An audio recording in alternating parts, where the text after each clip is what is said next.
በስመ ስላሴ በስመ አብ ወወልድ ወመንፈስ ቅዱስ አሃዱ አምላክ አሜን። ሰላም እግዚአብሔር አምላክ ምስ ኩላትኩም ይኹን። ስድራ እግዚአብሔር አምላክ ከመይ ውዒልኩም? ኣነ እግዚአብሔር ይመስገን። ክብሪ ይስፋሕ መድኃኔዓለም ኣቦይ። ከምቲ ኣነ ጽቡቕ ዝወዓልኩ ድማ ጽቡቕ ውዒልኩም ክትኮኑ ናይ ኩሉ ግዜ ተስፋይን ትምኒተይን እዩ። ኣሜን። ስንክሳር ዘወርሃ የካቲት 24 ኣቡነ ተክለ ሃይማኖት። ስንክሳር ድሰምዕ ዘንብብ ፍቕሪ ጎይታ ኣብ ልቡ ይዕንብብ፣ ሓለዋን ጸሎትን ናይ ቅዱሳን ደማ ይረክብ። ዝክረ ጻድቅ ለዓለም ይሄሉ፣ ዝኽሪ ናይ ጻድቕ ንዓለም እዩ ዝነብር። ካብ ኩሉ ክፉእ ዘበለ ክዝድሕኑ ንቅዱሳን ተማሕፀኑ። ኣሜን።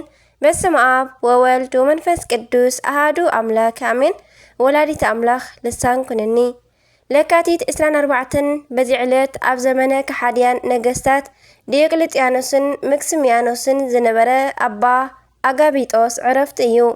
ናይ ዝቅዱስ ኣቦ ወለዱ ካብ ህፃኑ ጀሚሮም ናይ ቤተ ክርስቲያን ትምህርቲ እንዳምሃሩ ኣዕበይዎ።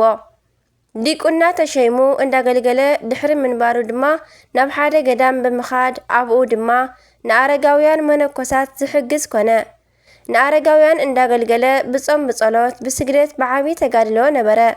ካብ ንግሆ ክሳብ ምሸት ምስ ጾመ ድማ ዝምገቦ ናይ ሽንብራ ሓሰር ኮነ።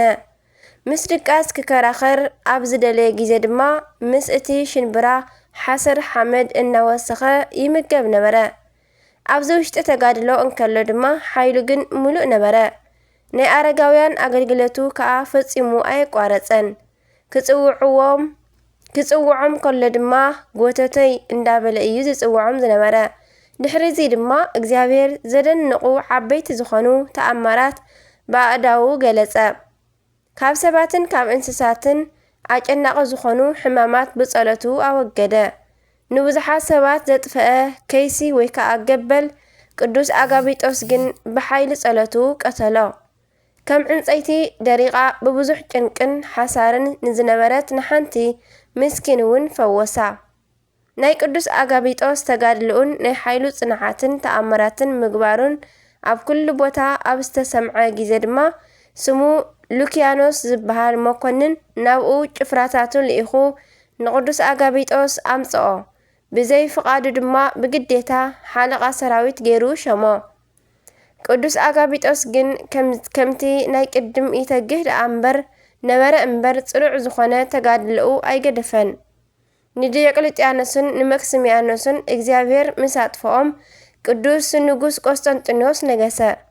ኣብዚ ግዜ ድማ ቅዱስ ኣጋቢጦስ ካብ ሽሞቱ ተፈልዩ በዓቲ ኣጽኒዑ ብተጋድሎ ንምንባር ምኽንያት ዝደሊ ኾነ።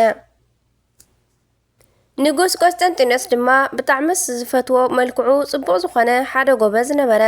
ኣብ ልዕሊ እቲ ጎበዝ ከዓ ክፉእ ጋኔን ሓዲርዎ መዓልትን ለይትን ብጣዕሚ ዘሳቕዮ ኾነ። ንቅዱስ ኣጋቢጦስ ካብ ዝፈልጥዎ ሰባት ሓደ ሓለቓ ናይ ወተሃደራት ኣጋቢጦስ እንተ ዝመጽእ ካብዚ ሕማምካ መፈወሰካ ነይሩ ኢሉ ነቲ ሕሙም ነገሮ።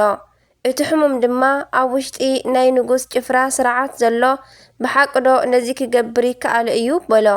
እቲ ሰብ ከዓ ናይ ቅዱስ ኣጋቢጦስ ኩሉ ገድሉን ስራሑን ነገሮ። እዚ ጋኔን ዝሓዞ ጎበዝ ድማ ካብዚ ሕማመይ መታን ክፍውሰኒ ንናይ ወተሃደራት ሓለቓ ንኣጋቢጦስ ቀልጢፍኩም ኣምጽኡለይ በለ። ንጉስ ቆስጠንጢኖስ ድማ ነዚ ኣብ ዝፈለጠ ግዜ ንቅዱስ ኣጋቢጦስ ከምጽእዎ ኣዘዘ። ቅዱስ ኣጋቢጦስ ምስ መጸ ድማ ኣብ ልዕሊ እቲ ሕሙም ብምልክት መስቀል ኣማዕቲቡ ምስ ጸለየሉ ዝሓደሮ ክፉእ ጋኔን ካብ ውሽጡ ኣውፂኡ ፈወሶ። ንጉስ ድማ በዚ ብጣዕሚ ደስ ኢልዎ ንቅዱስ ኣጋቢጦስ እንታይ ክገብረልካ ትደሊ በሎ። ቅዱስ ኣጋቢጦስ ድማ ካብ ሽሞተይ ኣፋንወኒ በሎ። ከም ቃሉ ድማ ኣሰናበቶ እሞ ኣባ ኣጋቢጦስ ድማ ናብታ ናይ ቅድም ናይ ተጋድሎ ቦታኡ ተመለሰ። ኣብኡ ድማ ንብዙሕ ዘመናት ብጣዕሚ ኣብዚሑ እንዳተጋደለ ነበረ። ድሕሪዚ ናይታ ሃገር ኤጲስቆጶስ ንቅዱስ ኣጋቢጦስ ቅሽና ሸሞ። እቲ ኤጲስቆጶስ ኣብ ዝዓረፈ ግዜ ንኣባ ኣጋቢጦስ ኤጲስቆጶስነት መታን ክሸመሎም ናይታ ሃገር ሰባት ነቲ ሊቀ ጳጳስ ለመንዎ። ንሱ ድማ ሸመሎም። ኣባ ኣጋቢጦስ ከዓ ብጽቡቕ ኣተሓላልዋ ሓለዎም እሞ እግዚአብሔር ድማ ትንቢት ናይ ምዝራብ ጸጋ ንኹሉ ዝተሰወረ ናይ ምፍላጥ ጸጋ ሃቦ።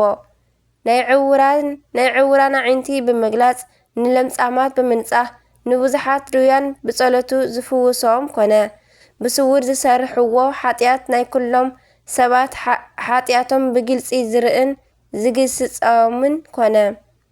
ብንስሓ ክሳብ ዝምለሱ ድማ ካብ መቕደስ የርሕቖም ነበረ።